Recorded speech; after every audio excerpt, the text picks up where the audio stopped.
Hi everyone. నాకు చిన్నప్పుడు food అంటే చాలా మొహమాటం ఉండేదండి. ఇంట్లో తప్ప ఎవ్వరింట్లో కూడా తినాలన్నా చాలా మొహమాటం పడిపోయేదాన్ని. ఆ ఒక్క చిన్న సిట్యుయేషన్ ఇప్పుడు నాకు గుర్తుకొచ్చింది. మీ అందరితో షేర్ చేసుకోవాలనుకుంటున్నాను. నాకు చిన్నప్పుడు సిక్స్త్ క్లాస్ ఉన్నప్పుడు కజిన్ వాళ్ళ ఇంటికి సమ్మర్ హాలిడేస్ కోసం వెళ్ళాను.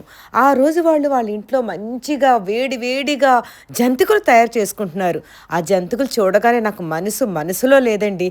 వాళ్ళు జంతికని ఒకటి నాకు ప్లేట్‌లో ఏసి తిను అని ఇచ్చారు. కానీ అప్పుడు నేను తినాలంటే చాలా మొహమాటం ఉండేది. వాళ్ళు ఎదురుగా వద్దొద్దండి సగం చాలు. అయ్యో! నేనంత తిననండి. అయ్యో! వద్దు వద్దు అని చెప్పి సగం ముక్కనే తిన్నాను. తిన్నాక నా కజిన్స్ వాళ్ళందరూ కూర్చొని అక్కడ తింటుంటే, అబ్బా! ఈ సగం ముక్క ఇంత అద్భుతంగా ఉందేంటి? అబ్బా! ఎందుకు వద్దన్నానో, మిగతా సగం ముక్క వేసేసుకుంటే ఎంత బావుండేదని మనసులో అనుకుంటుంది కానీ మొహమాటం వలన చెప్పలేకపోతున్నాను. ఆ రాత్రి అందరం కలిసి పడుకున్నాం. ఆ జంతికలన్నీ వాళ్ళు వండేసి పెద్ద క్యాన్‌లో వేసి కిచెన్‌లో పెట్టారు. కిచెన్‌లో నుండి చూస్తున్నాను. అబ్బా! జంతికలు ఇంకా నా మనసు ఏంటంటే తినాలని నా మనసు ఇంకా కోరుకుంటుందనమాట. తినలేకుండా ఉండలేకపోతున్నాను. నైట్ పడుకున్నాం. పడుకున్నాక నైట్ అస్సలు నిద్ర రావట్లేదు. ఆ జంతిక తింటే గాని నాకు నిద్ర వచ్చేటట్టు లేదు. ఏం చేయాలని నా పక్కన నా కజిన్‌ని చూసాను. తను మహా నిద్రలో ఉన్నట్టుగా ఉంది. నెమ్మదిగా లేచాను. నెమ్మదిగా కిచెన్‌లోకి వెళ్ళి ఆ క్యాన్‌ని తీశాను. ఆ క్యాన్ మూత తీయాలంటే చాలా గట్టిగా టైట్‌గా పట్టేసుంది. ఆ క్యాన్ మూత సౌండ్ రాకుండా తీయాలి కాబట్టి నెమ్మదిగా ఎంతో కష్టపడి చాలా సేపటి వరకు ట్రై చేసి ఆ మూతనైతే తీశాను.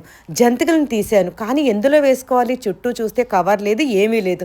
నా చున్నీలో వేసేసుకొని నెమ్మదిగా తీసుకొచ్చి మంచం మీద పడుకొని నా కజిన్ పక్కన నెమ్మదిగా తిందామని ప్రయత్నిస్తుంటే అది సౌండ్ వచ్చేస్తుంది.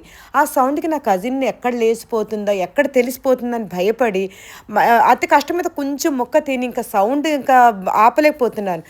ఎందుకొచ్చిందని మళ్ళీ ఆ చున్నీలో నుండి ఆ జంతికలన్నీ తీసి మళ్ళీ ఆ క్యాన్ దగ్గరికి వెళ్ళి అతి కష్టం మీద ఆ మూత విప్పేసి మళ్ళీ ఆ జంతికలన్నీ ఆ క్యాన్‌లో వేసేసుకొని నెమ్మదిగా వచ్చి పడుకున్నాను. ఈ విషయమంతా పడుకున్న మా కజిన్‌కి తెలిసిందంట.